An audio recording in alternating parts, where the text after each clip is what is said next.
우리가 지금까지 정기 기도회를 통해서 조직 신학의 여러 가지 주제들에 관해서 하나님의 말씀을 들었습니다. 1월 달부터 시작을 해서 지금까지 어떤 주제는 한 달에 끝내지 못해서 2달까지 이어졌던 그런 주제들도 있었습니다.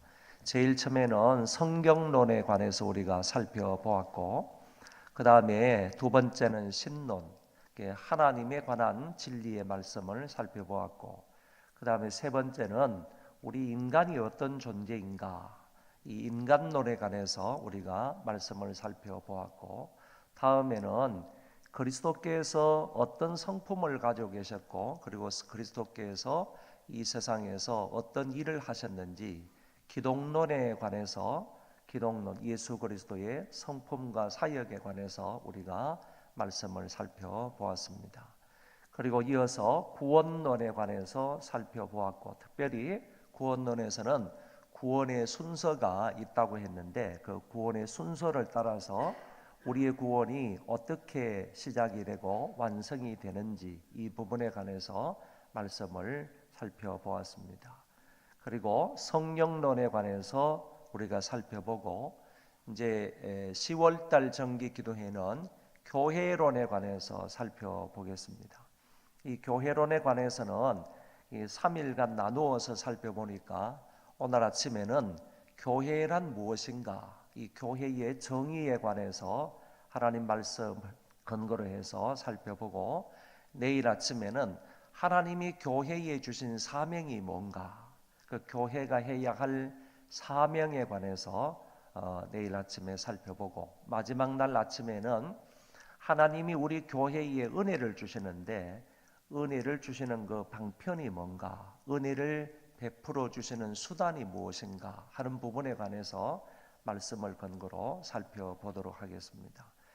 다음 달이 11월 달인데, 그러면 11월 달에 가서는 조직신학의 마지막 주제인 종말론에 관해서, 특별히 이제 다니엘서나 아니면 마태복음 24장이나 요한계시록의 말씀을 근거로 해서 종말론에 관해서 살펴보기를 원하는데, 아무래도 11월 첫째 주에는 제가 한 주간 동안 인도 집회가 있기 때문에 아무래도 11월 달에는 정기 기도회를 못할 것 같고 12월 달로 넘어가도록 그렇게 하겠습니다. 왜냐하면 원래 12월 달에는 정기 기도회가 없거든요. 그렇지만은 올해는 11월 달에 할 수가 없는 관계로 12월 달로 옮겨가서 12월 첫 주 월요일부터 수요일까지 종말론에 관해서 공부를 함으로 올 한 해 동안 이 조직신학의 주제들에 관해서, 성경의 가장 중요한 그 주제들에 관해서 우리가 하나님 말씀을 통해서 잘 배울 수가 있겠다, 이렇게 판단이 됩니다. 오늘 교회론에 관해서 첫 번째 시간으로 교회란 무엇인가, 이 교회의 정의에 관해서 살펴보기를 원하는데, 교회가 무엇이냐라는 것을 우리가 살펴보려면 먼저 구약 성경의 교회라는 단어 한 단어하고 신약 성경의 한 단어를 우리가 살펴봄으로 인해서 그 원어를 근거로 해서 교회가 무엇이냐 하는 것을 정의를 내려야 할 것 같습니다. 그래서 구약 성경의 한 단어를 살펴보는데, 교회를 구약 히브리어 성경에서는 카할이라 이렇게 말한다는 것입니다. 이 카할이라는 말은 우리 오늘 성경을 읽었는 것처럼 모세가 이스라엘의 총회에 말씀을 했다 하는 것을 살펴보고 있는 것처럼, 여기 이스라엘의 총회라는 말이 바로 카할이다 이렇게 사용이 되었습니다. 특별히 정확하게 말하면 이스라엘의 카할이다, 총회라는 말을 카할이라는 단어를 썼다, 그런 얘기입니다. 또 다른 성경에 보면 이스라엘의 총회 이런 말뿐만 아니라 하나님의 총회 이런 말도 사용을 했는데, 여기에서도 역시 총회라는 말을 히브리어로 카할이라는 단어를 썼다, 그런 얘기입니다.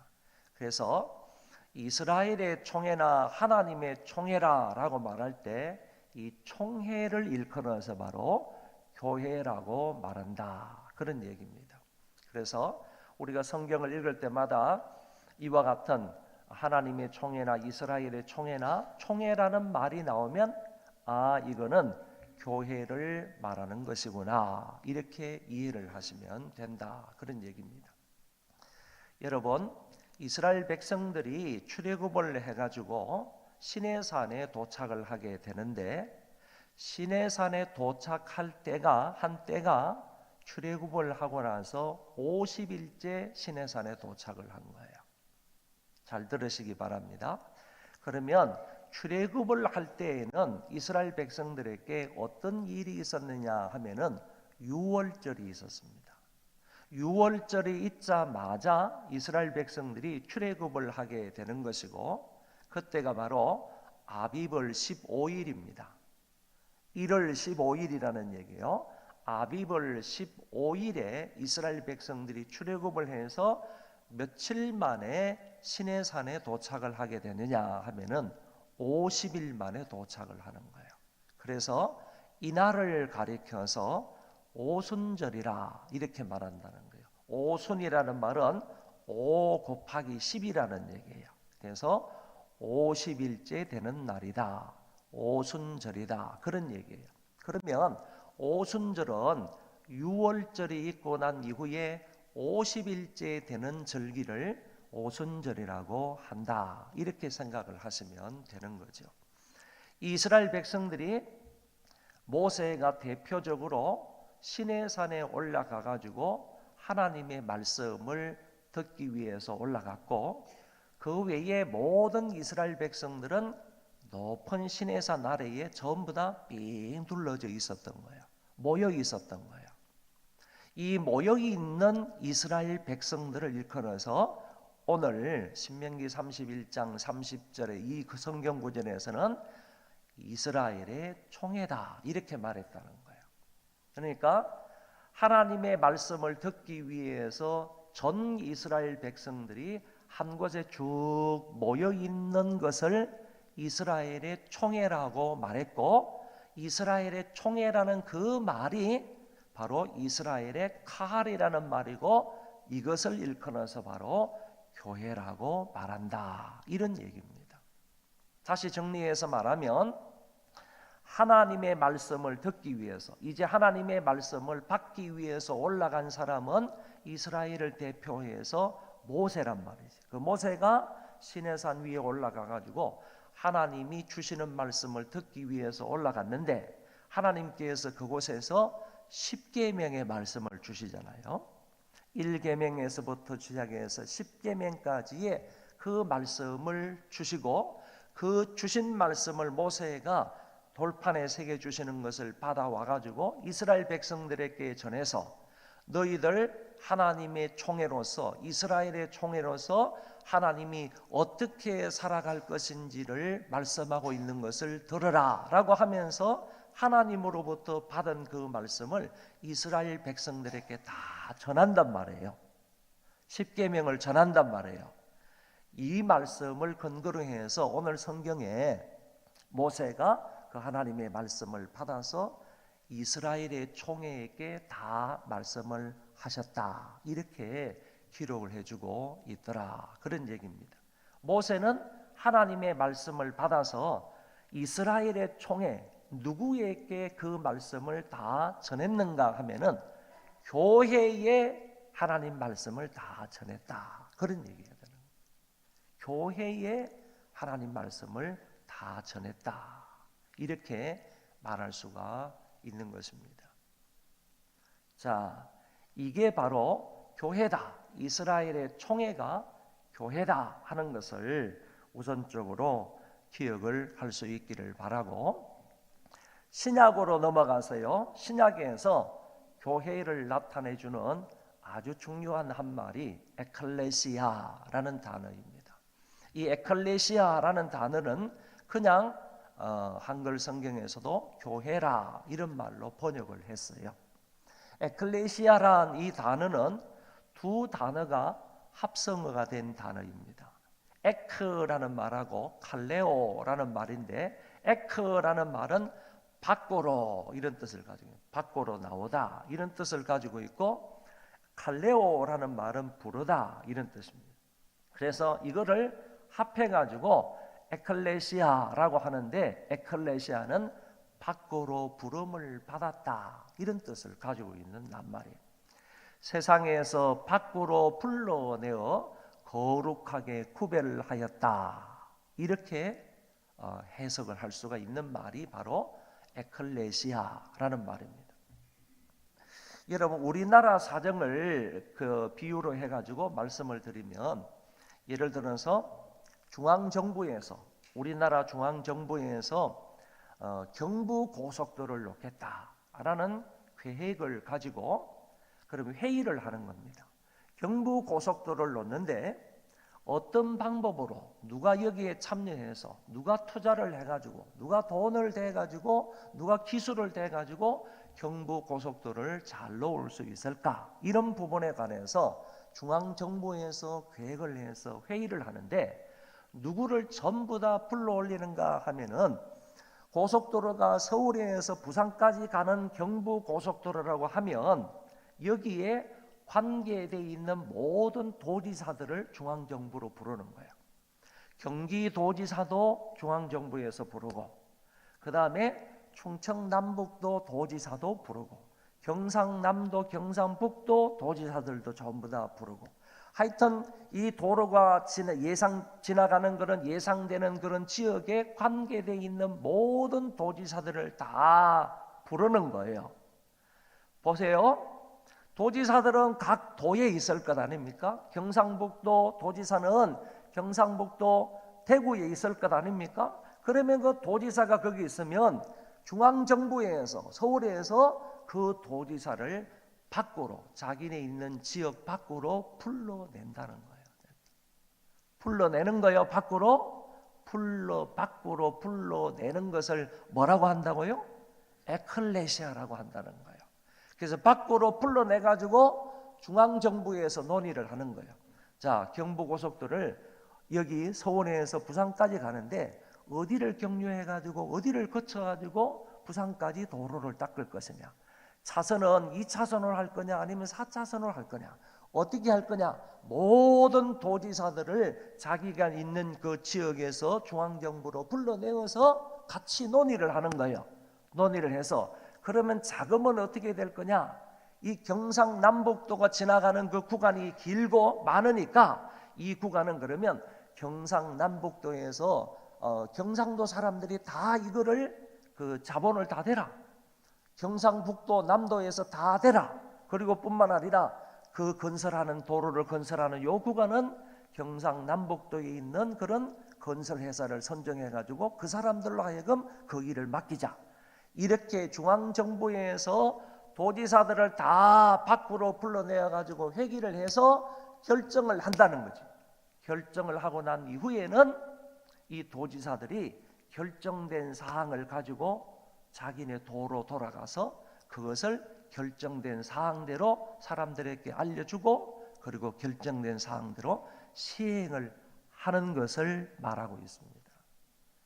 이때 사용되는 이 에클레시아라는 세속적인 단어였는데, 이 세속적인 단어를 신약 성경의 기자들이 이거야말로 교회다라는 의미로 교회에 차용을 해서 쓴 단어가 에클레시아다, 그런 얘기입니다. 하나님께서요, 저와 여러분들을 세상 가운데 있는데 그 세상 밖으로 하나님이 불러내셔서요, 그 부름을 받은 사람들이 한 곳에 모여서 하나님의 말씀을 듣고, 그리고 들은 그 말씀을 또 흩어져서 각자가 있는 곳으로, 각자가 온 곳으로 돌아가서 하나님으로부터 들은 그 말씀대로, 결정된 사항대로 각 지역에 가가지고 시행을 하면서 살아가는 것, 이게 바로 교회다라는 얘기입니다. 이런 의미로 신약 성경의 기자들은 교회를 에클레시아다, 이렇게 단어로 사용을 했다, 그런 얘기입니다. 그렇기 때문에 구약에서 말하는 카할이라는 단어하고 신약에서 말하는 에클레시아라는 이 단어는 같은 의미를 가지고 있는 단어예요. 실제적으로 같은 의미를 가지고 있는 단어인데 하나님에 의해서 부름을 받아서 예수 그리스도를 주로 믿어 하나님의 자녀가 된 사람들을 에클레시아 그리고 카할이라는 단어로 사용을 한다. 이렇게 보시면 되는 거예요.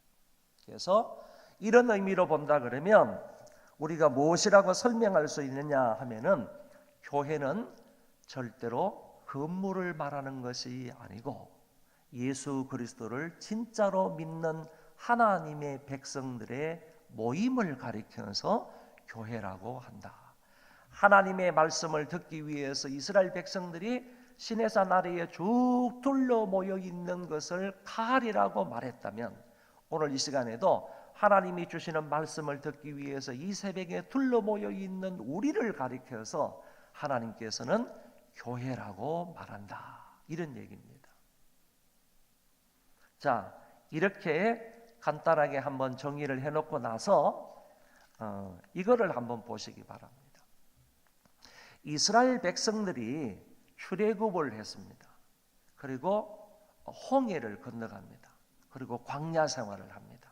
40년 광야 생활을 하고 요단강을 건너서 가나안 땅에 들어갑니다. 이거를 오늘 우리의 신앙생활과 연결을 시켜보면 이렇게 설명할 수 있는 거예요. 우리가 출애굽을 나왔다, 출애굽을 했다 하는 이 말은 하나님의 은혜로 구원을 받았다라는 뜻이에요. 구원을 받은 사람이 이스라엘 백성들이 그 다음에 홍해를 건넜다라고 했지 않습니까? 이거는 집단 세례를 말하는 거예요. 그러니까 구원을 받고 나서 구원을 받은 사람에게 성삼위일체 이름으로 세례를 준다. 삼위일체 하나님의 이름으로 세례를 줍니다. 그러고 나서 광야 생활을 했다고 그랬는데 이 광야 생활이라는 것은 바로 교회 생활이다. 그런 얘기입니다. 구약에 교회가 있었느냐? 그런데 오늘 여기 광야 교회라는 말을 누가 쓰느냐 하면은 신약에 스데반 집사님이 쓰고 있어요. 사도행전 7장 38절에 보면 스데반 집사님이 이스라엘 백성들이 출애굽을 해서 홍해를 건너고 광야 생활을 하는데 광야 생활하는 이스라엘 백성들을 일컬어서 스데반이 말하기를 그게 바로 광야 교회다. 이런 말을 썼다니까요. 보세요. 하나님의 은혜 가운데에서 출애굽을 했다 그랬잖아요. 구원을 받았다 그랬잖아요. 구원을 받은 사람은 구원을 받았다는 외적인 표로서 세례를 받는 거예요. 세례를 받고 난 이후부터는 광야 생활을 한다? 그게 바로 교회 생활을 하는 거예요. 신앙 생활을 하는 거예요. 그러다가 나중에 하나님의 부르심을 받게 되면 요단강을 건너서 가나안 땅에 들어간다? 천국에 들어간다라는 것으로 설명할 수가 있겠다. 그런 얘기입니다.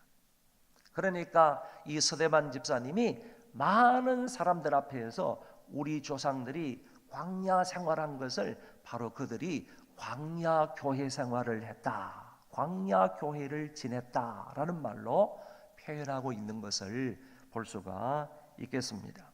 여러분, 교회는 건물이 아니다라는 것입니다. 교회는 건물이 아니고 인격적인 개념을 가지고 있는 말이다. 교회는 사람을 말한다. 사람을 말하는데 어떤 사람을 말하는가 하면은 예수 그리스도를 주로 믿어서 하나님의 자녀가 된 하나님의 백성들을 일컬어서 교회라고 한다라는 얘기입니다. 저와 여러분들을 가리켜서 교회라고 하는 것이지 또 저와 여러분들을 가리켜서 한 단계 더 나아가서 성령님이 오시게 되면 성령님이 우리 안에 거하시게 되면 우리를 가리켜서 하나님의 성전이라 고린도전서 3장 16절에 이렇게 말씀하고 있기 때문에 교회가 하나님의 성전이라는 거예요. 우리가 교회라면 우리가 하나님이 성령이 거하시는 성전이다라고 말할 수가 있다. 그런 얘기입니다. 이 건물이 성전이 아니라는 거예요. 이 건물이 교회가 아니라는 거예요. 그래서 오늘 우리가 분명하게 해야 할 것은 성경 전반적으로 가르쳐주고 있는 것은 교회라는 개념을 정확하게 이해를 하지 못하면요, 우리는 신앙생활을 잘 못한다니까요. 잘 할 수가 없다니까요. 교회가 이런 의미에서 중요하다라고 하면 건물이 중요하다라는 의미가 아니라니까. 교회가 정말로 중요하다. 예수 그리스도의 핏값으로 사서 그 예수 그리스도께서 저와 여러분들을 핏값으로 사셔서 하나님 앞에 돌려진 자입니다. 하나님 앞에 드려진 자예요. 그런 존재가 교회란 말이에요. 교회란 말이에요. 예수님께서 이 건물을 핏값으로 사가지고 하나님 앞에 돌린 게 아니라는 거죠. 우리를, 저와 여러분들을 당신의 그 고귀한 보혈로 우리를 사셔서 하나님이 우리를 아버지 하나님 앞에 드린 자예요. 하나님 앞에 바친 자예요. 이런 의미를 생각할 때 건물보다 훨씬 더 중요한 의미를 가지고 있는 게 교회고, 그 교회는 바로 하나님의 예수 그리스도를 믿는 하나님의 자녀들, 백성들을 가리켜서 교회라고 한다. 그게 바로 카리고, 그게 바로 에클레시아고, 그게 바로 광야 교회다라고 말할 수가 있는 것입니다. 저와 여러분이 이래서 중요한 거예요. 저와 여러분이 이래서요, 하나님의 사랑과 인도와 보호를 받으면서 살아가는 그런 사람이 된 겁니다. 그런데 어떤 사람이 이렇게 말하면, 그러면 이 예배당은 필요 없겠네요, 이렇게 말하는 사람이 있는데, 여러분, 이 우리가 중요하면요, 우리가 기거하면서, 우리가 묵으면서 우리와 함께 모여서 하나님 앞에 예배를 드리는 장소, 그리고 하나님의 말씀을 배우는 장소, 선교를 위한 전초기지, 하나님 앞에 기도하는 그런 기도의 전당, 이것도 역시 중요하다, 그런 얘기입니다. 여러분, 가족들이 중요합니까? 아니면 여러분들이 살고 있는 집이 중요합니까? 여러분 한번 생각을 해보세요. 여러분 가족들, 사람이 중요한 거예요? 아니면 그 사람들이 기거하며 살고 있는 집이 중요한 거예요?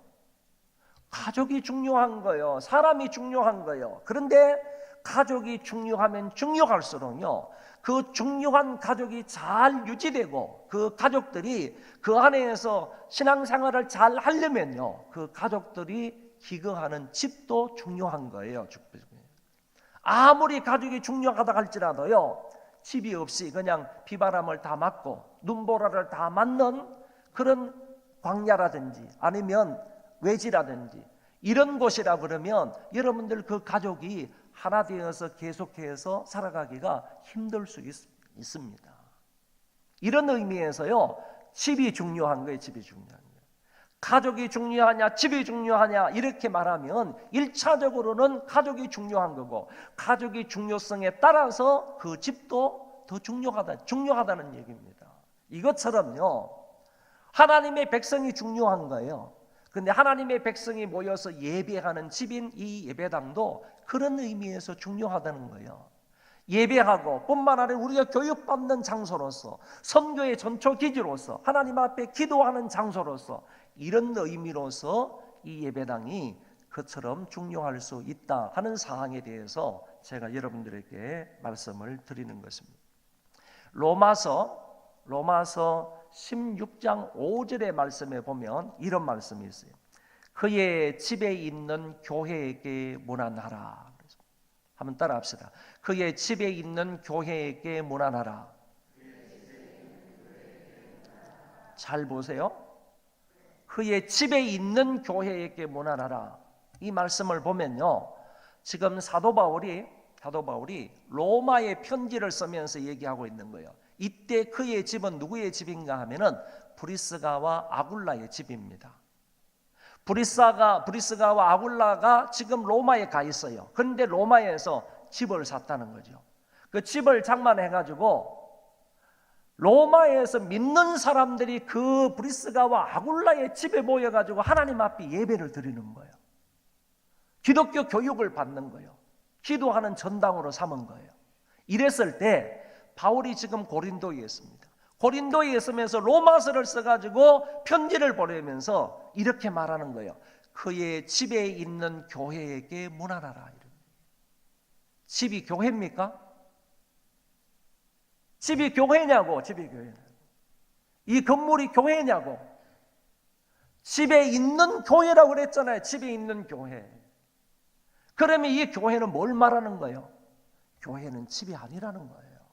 건물이 아니라는 거예요. 그 집 안에 있는 하나님을 믿는, 하나님을 예배하는 주의 백성들을 말한다, 그런 얘기입니다.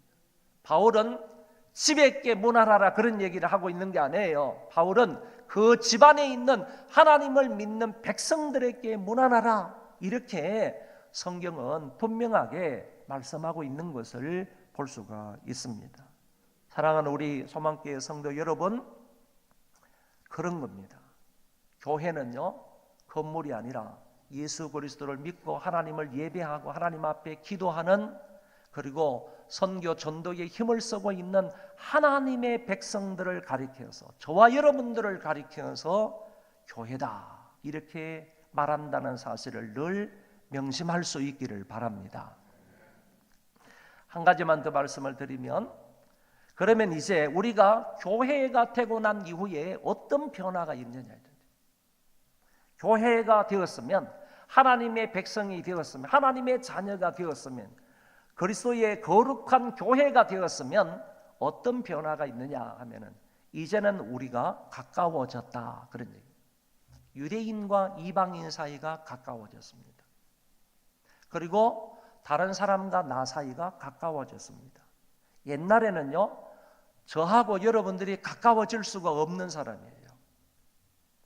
저하고 여러분이 언제 알았다고 언제 가까워질 수 있어요? 이 새벽에 나와가지고 언제 이렇게 얼굴을 대면하면서 하나님 앞에 예배 드릴 수 있어요? 가까워질 수가 없는 사람이에요. 옆에 있는 사람도 그게 마찬가지예요. 그런데 이제는 우리가 가까워졌다는 겁니다. 누구 때문에요? 예수 그리스도를 믿어서 하나님의 자녀가 되었기 때문이라는 거죠. 그리스도를 믿고 하나님의 자녀가 되고 교회가 되고 난 이후에 변화입니다. 이제는 우리가 가까워졌다. 모든 장벽이 철폐가 되었습니다. 인종적인 관계도 철폐가 되었습니다. 벽들이 철폐가 되었습니다. 여러분, 흑인과 백인도요, 하나님을 믿는 백성이라고 한다면요, 같이 모여가지고 예배를 드리고, 같이 모여서 손을 잡고 기도하고, 같이 협력해서 선교를 합니다. 전도를 합니다. 이와 같은 모든 장벽이 철폐가 되었다. 우리와 하나님 사이의 장벽도요, 이런 높은 장벽들도 다 철폐가 되었고요, 나와 이웃 간의 관계도 다 철폐가 되었습니다. 차별이 없이 동일한 자녀의 신분을 누리게 되었다. 차별이 없습니다. 이것도요, 남녀노소 빈부귀천 어떤 사람이든 간에 하나님의 자녀가 되는 신분에는, 되는 데에는 차별이 없다, 그런 얘기예요. 여러분, 흑인들에게는 이런 자격을 이런 어떤 자격 조건을 주고, 우리 백인들에게는 이런 자격 조건을 주고, 황인들에게는 이런 자격 조건을 주고, 하나님께서 그 자격이 되는, 하나님의 자녀가 되는 자격 조건을 각각 다르게 주신 것이 아니라는 거예요. 동일하게 말씀하셨어요. 그것을 믿는 사람만이 하나님의 자녀가 되는 것은 자격, 신분이, 자격이, 조건이 전부 다 동일하게 하셨다. 마지막, 절대 존재 가치의 특권을 누리게 된다. 저와 여러분은 과거에 마귀의 자식이었습니다. 예수 그리스도의 은혜로, 하나님의 사랑 때문에요, 저와 여러분은 신분이 완전히 바뀌어진 하나님의 자녀가 되었습니다. 교회가 되었습니다. 그러니까 신분 존재 자체가요, 완전히 바뀌어졌다. 저와 여러분은 이제 하늘나라 시민권을 가지고 있는 하나님의 자녀, 교회가 된 것입니다. 중생을 통해서 하나님의 자녀가 되었다, 증인을 통해서 양자의 법적 지위를 얻게 되었다 하는 사실을 제가 구원론에 관해서, 구원의 서정을 말씀을 드릴 때 분명하게 말씀을 드렸습니다. 한번 따라하겠습니다. 우리가 그리스도의 교회입니다. 우리가 하나님의 성령이 거하시는 성전입니다. 우리는 하나님의 자녀이며 천국을 유업으로 받을 하나님의 교회입니다. 교회가 교회답게 살아갑시다. 자, 오늘 찬양단들 나오시고요. 우리에겐 소원이 하나인데, 이 찬송 부르고 오늘 말씀을 마치겠습니다. 우리가 이 찬송 부른 후에요, 한 가지 기도 제목을 따라 같이 기도하는데요, 교회가 교회답게 되었으면 좋겠습니다. 이 답게라는 말이 참 중요한데, 신자면 신자답게, 그리고 목사면 목사답게, 권사면 권사답게, 그리고 장로면 장로답게, 성도면 성도답게, 답게라는 말이 참 중요한데, 우리 교회가 교회다웠으면 좋겠습니다. 성경이 말씀하시는 대로 우리 교회가 그런 교회가 되기를 바라는데, 이때 우리 교회가 그런 교회가 되었으면 좋겠다, 되기를 바란다, 이 말은요, 곧 우리가 그런 사람이 되었으면 좋겠다라는 말인 것입니다. 저 소망교회는 그렇게 되고 나는 거기에서 제외시키고 그런 말이 아니라, 내가 그런 교회가 되고 내가 그런 성도가, 내가 그런 하나님의 자녀가 되기를 바란다라는 마음이라는 거죠. 그런 마음으로 하나님 앞에 기도할 수 있기를 바랍니다.